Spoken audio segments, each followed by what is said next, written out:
Do you live on the Alaska Peninsula? Do you live in Perryville, Sandpoint, King Cove, Cold Bay, or anywhere across the southwest arc of Alaska? Do you fly cargo or passengers across the North Pacific on routes that thread between Asia and North America? If the answer is yes to any of those, then what is happening right now on a remote, heavily glaciated stratovolcano in one of the most isolated corners of the United States demands your full attention. Because a volcano that most people have never heard of, a volcano with no permanent seismic monitoring network, a volcano whose last confirmed major eruption happened approximately 570,000 years ago, is showing three simultaneous lines of evidence that magma is pushing upward through its interior right now, and the closest seismometer capable of detecting what is happening beneath it sits 17 miles away. This is Mount Kupreanof, elevation 6,217 feet. Located on the Alaska Peninsula, 505 miles southwest of Anchorage, approximately 26 miles northwest of the nearest permanently inhabited community of Perryville, and roughly 50 miles northeast of Sandpoint. The volcano sits in the Alaska Peninsula National Wildlife Refuge, surrounded by uninhabited tundra, glaciated valleys, and the cold waters of Stepovac Bay. It is part of the Stepovac Bay volcanic group, a chain of 5 volcanoes at the southwestern end of a segment of the Aleutian Arc that includes better-known peaks like Veniaminof and Aniakchak. Most people, even most Alaskans, have never given it a second thought. The Alaska Volcano Observatory has been watching it at a distance for years, monitoring it with satellites and regional instruments, and for decades it produced nothing alarming enough to change that arrangement. That changed in February 2026, but here is the problem. The word remote tends to make people stop paying attention. Remote means nobody lives there. Remote means it doesn't matter. And in one very specific sense, that assessment is correct. If Mount Kupreanof erupted today, the pyroclastic flows that would cascade down its glaciated flanks would inundate uninhabited valleys. The lahars, the volcanic mud flows, generated when those pyroclastic flows melt the glacier ice and snow blanketing the summit, would pour into river systems draining north and south of the volcano. The immediate vicinity of the eruption would affect no one. But remote volcanoes in Alaska do not erupt in local isolation. They erupt under the same trans-Pacific flight corridors that carry hundreds of aircraft per day between Asia and North America. On a volcano that the Alaska Volcano Observatory cannot fully monitor because it has no ground network is, by definition, a volcano that could escalate without the kind of advance warning that saves aircraft from flying into invisible clouds of volcanic glass. This next part matters. The sequence of what has happened at Mount Kupreanof since February 2026 is not ambiguous. In February, seismic instruments belonging to the Mount Veniaminof monitoring network, located 17 miles to the east, began detecting earthquakes beneath Kupreanof. The signals were faint at that distance, and only events of magnitude 2, 0 or greater, could be reliably located, with significant positional uncertainty. But they were there, and they were growing. By the time April arrived, a second data stream had joined the seismic signal. On April 4th, satellite sensors detected sulfur dioxide emissions from the vicinity of Mount Kupreanof at rates between 100 and 1,000 tons per day. The background rate for this volcano, in its ordinary resting state, is less than 100 tons per day. Sulfur dioxide is not a gas that appears above a volcano without cause. It is released when magma, which carries dissolved volcanic gases, including water vapor, carbon dioxide, and sulfur dioxide under enormous pressure, rises close enough to the surface that those gases begin escaping through cracks and fractures in the overlying rock. When satellite sensors detect SO2 above a volcano that has been quiet for hundreds of thousands of years, it means something has changed underground. Most people are missing this. On May 12, 2026, the Alaska Volcano Observatory made the situation official. AVO scientist in charge Matt Haney, based at the USGS office in Anchorage, issued a volcanic activity notice raising Mount Kupreanof from its previous status of unassigned, meaning not formally monitored at alert level, to aviation color code yellow and volcano alert level advisory. In the language of the 4-color aviation hazard system used across the United States, yellow means that a volcano is exhibiting signs of elevated unrest above known background levels, or that eruptive activity is underway but poses limited hazard to aviation. It is not an eruption. It is a warning that an eruption has become a realistic possibility that warrants formal monitoring and public notification. Haney told reporters that week, "It is not just one of our monitoring data streams that is showing activity above background levels. Now it is seismicity and gas. When we have 2 of our data streams, that is really making the diagnosis with higher confidence that there has been a magma intrusion beneath Kupreanof. And here is why this is serious on a level that goes beyond the immediate geological question. When Haney says the diagnosis is a magma intrusion, he is describing a specific geological process that matters enormously for what might happen next. A magma intrusion occurs when molten rock from deep within the Earth forces its way upward through cracks and conduits in the overlying crust, injecting itself into the rock column beneath a volcano without necessarily reaching the surface. Intrusions do not always produce eruptions. Hannah Dieterich, a research geophysicist at the Alaska Volcano Observatory, was explicit about this when speaking to media in May. Magma intrudes into volcanoes way more frequently than they actually erupt. The most likely scenario, she said, is that the magma stalls in Kupreanof goes back to sleep, similar to what happened at Mount Spur near Anchorage the year before, but an intrusion that is confirmed by multiple independent data streams that has been running for months without any sign of stopping, and that sits beneath a volcano with no local monitoring network and an almost entirely unknown eruptive history, is not something that can be dismissed. The uncertainty itself is the danger. Now the focus shifts to what the satellite data revealed in June, because this is where the Kupreanof situation crossed from elevated unrest into something that the scientific community describes with a specific and important word: confirmed. On June 22, 2026, the Alaska Volcano Observatory released a formal information statement summarizing the results of INSAR analysis, interferometric synthetic aperture radar, a technique in which two radar images of the same piece of ground taken from a satellite at different times are compared to detect millimeter-scale changes in the elevation of the surface. The Sentinel-1 satellite, operated by the European Space Agency, provided the data. INSAR analysis comparing images from September 30th, 2025 and June 10th, 2026 revealed that the ground surface around Mount Kupreanof had been uplifting, physically rising upward, sometime during that 8-month window. The uplift reached up to 10 centimeters along the satellite line of sight, a measurement that represents real, measurable deformation of the Earth's surface above the volcano. The AVO team modeled the source of this inflation and arrived at a specific answer: an inflating spherical magma body located approximately 7 miles or 6 kilometers below sea level, with a volume increase of approximately 0.04 cubic kilometers. The location of the source, confirmed by the white circle on the published INSAR map, sits directly beneath Mount Kupreanof. One more thing you need to know. The June 22nd announcement was not the addition of one piece of evidence to a weak case. It was the confirmation of a third independent line of evidence for the same conclusion that seismicity and gas emissions had already been pointing toward for months. Seismicity, check. Sulfur dioxide emissions, check. Ground deformation measured by satellite radar, check. In volcanology, when all three of those data streams point in the same direction at the same time, the consensus interpretation is not speculative. It is the best available scientific understanding of what is happening beneath the mountain. The AVO statement was unambiguous. The seismicity, gas, and deformation signals are due to a magmatic intrusion beneath the volcano. But that is not the real story either, because the most alarming aspect of this situation is not the magma itself. It is the fact that a volcano with confirmed magma intrusion to within 7 miles of sea level and an unknown eruptive history is being watched almost entirely by instruments that are 17 miles away. The AVO does not maintain a local monitoring network at Mount Kupreanof. The closest functioning seismometer, part of the Mount Kupreanof monitoring network, is currently located 17 miles, or 27 kilometers, to the east of the volcano. At that distance, earthquakes smaller than magnitude 2. 0 are generally not detected. The positional uncertainty on the earthquakes that are detected is large enough that pinpointing exactly where within the volcano's structure the seismic energy is originating is difficult. AVO cannot tell from 17 miles away whether a given earthquake is located directly beneath the summit or on the flanks. They cannot detect the swarms of very small magnitude 1, 0, and below earthquakes that often precede eruptive activity by hours or days in well-monitored volcanic systems. The network gap that exists at Kupreanof right now is not a minor technical limitation. It is a fundamental blind spot in the monitoring of a volcano that is actively receiving new magma. This is where it becomes dangerous to understand properly. The June 22nd information statement from AVO noted that the largest earthquakes recorded since the alert level change to yellow on May 12th occurred on June 15th and June 16th, and measured magnitudes 3, 2, and 3, 6, respectively. More than 30 earthquakes of magnitude 1, 0 or greater have been detected since May 12th, all of them registered by instruments 17 miles away. What has not been detected is everything smaller.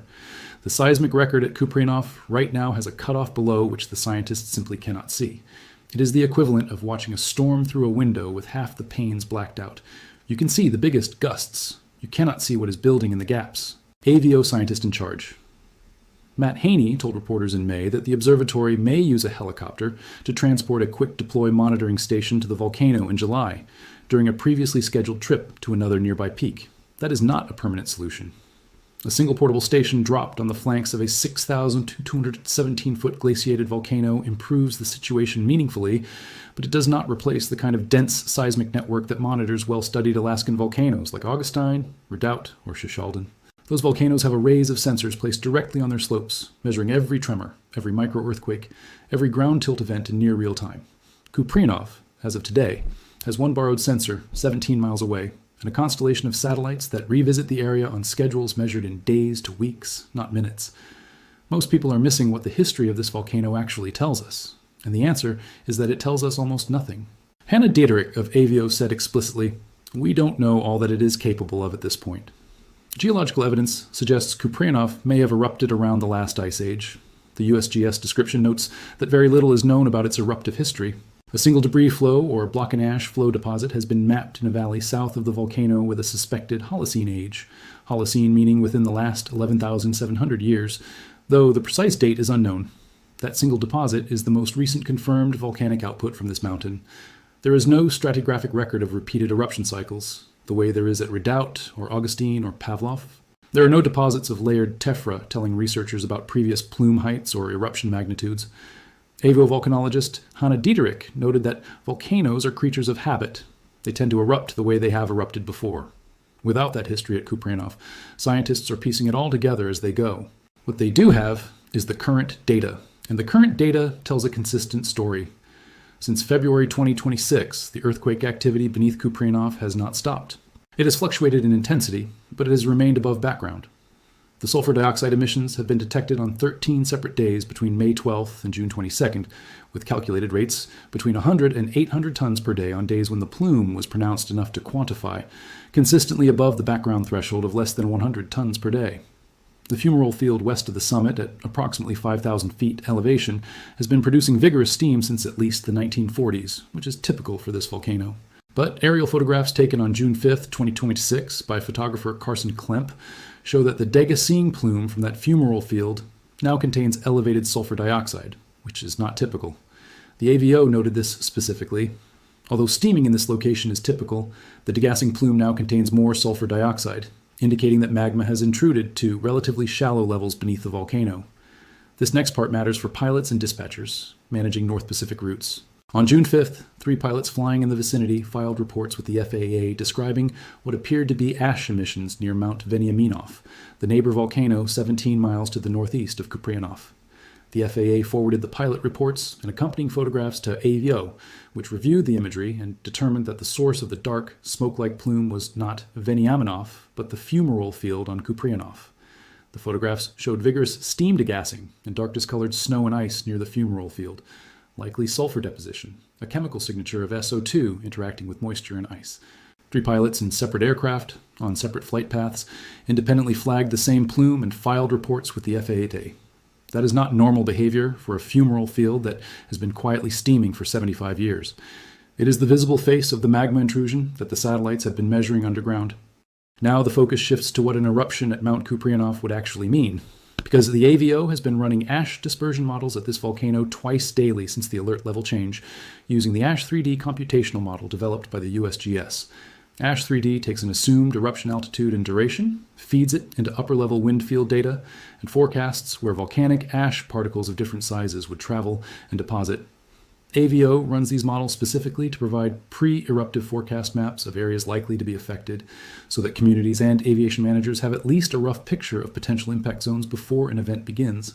The fact that ASH3D is being run twice daily at Kupreanof right now means that the AVO is treating the possibility of an eruption as operationally real enough to warrant continuous ash forecasting. The areas that could be affected by ashfall and airborne ash depend on eruption intensity, plume altitude, and wind direction. Prevailing winds in the region blow generally east-northeast, which would carry ash toward the Alaska Peninsula communities of Perryville, Chinook, and potentially Sandpoint. Drifting clouds of airborne ash could disrupt regional and international air traffic on the NOPAC Trans-Pacific corridors. Ash at sufficient altitude from a large enough explosive event could affect airlines flying between Japan, South Korea, China, and the western United States. Here is why this is serious in the specific context of Kupreanof's geology. The summit and flanks of this volcano are heavily glaciated. The word heavily is not an exaggeration.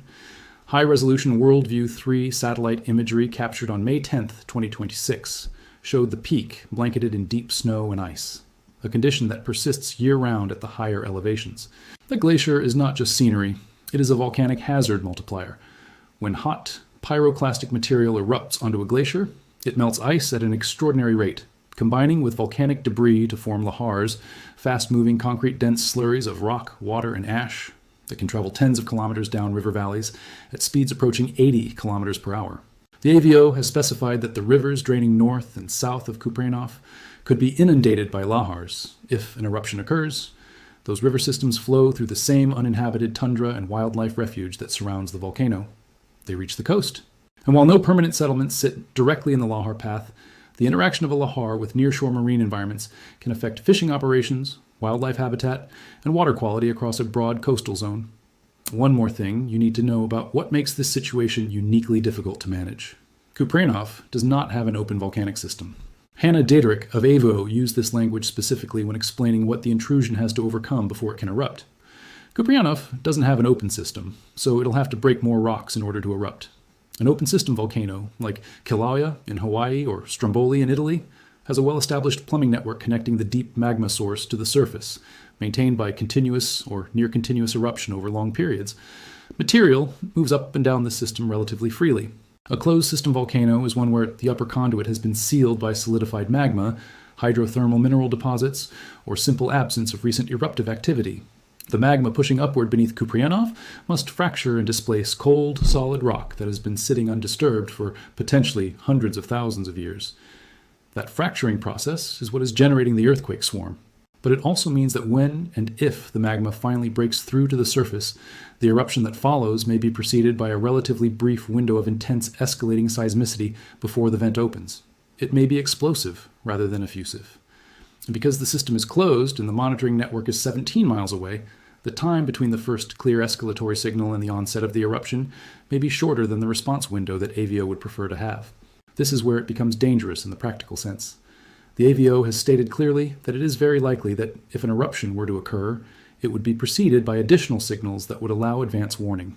That is a measured and responsible statement from scientists who understand probabilistic risk.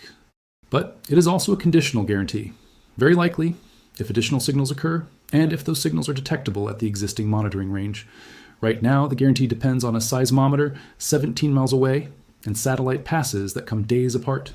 The planned quick deploy monitoring station, potentially placed on the volcano's flanks in July 2026, would improve that situation meaningfully. But as of today, the volcano with confirmed magma intrusion to within 7 miles of sea level is still being listened to from 17 miles away. What happened in 2015 and 1987 is worth noting for anyone tempted to assume that Kupreanof's obscurity means it poses no real threat. In 2015, a mariner reported seeing black smoke northwest of Ivanov Bay, likely originating from Kupreanof. In 1987, a pilot reported what may have been a small eruption. Neither event was confirmed to the standard required for official documentation, and the AVO itself notes that reports from Kupreanof are uncommon. But steaming from the fumarole field has been noted by observers for at least 75 years. This is not a genuinely dormant volcano sitting inert in the Alaskan wilderness. It is a volcano that has been generating heat and gas continuously within living memory, that appears to have produced at least one Holocene eruptive deposit, and that has now received a fresh injection of magma to within 7 miles of its base, measured by 3 independent scientific instruments using 3 different physical principles, all pointing to the same conclusion. The communities closest to Mount Kupreanof are small. Perryville, 26 miles to the southeast, has a population of approximately 100 people. It is a primarily Alaska Native community of Alutiiq people, linked to the outside world by small plane and seasonally by boat. Sandpoint, 50 miles to the northeast across Popoff Island, has a population of approximately 900 people, and is one of the larger commercial fishing hubs in this part of southwest Alaska. King Cove and Cold Bay lie further along the peninsula.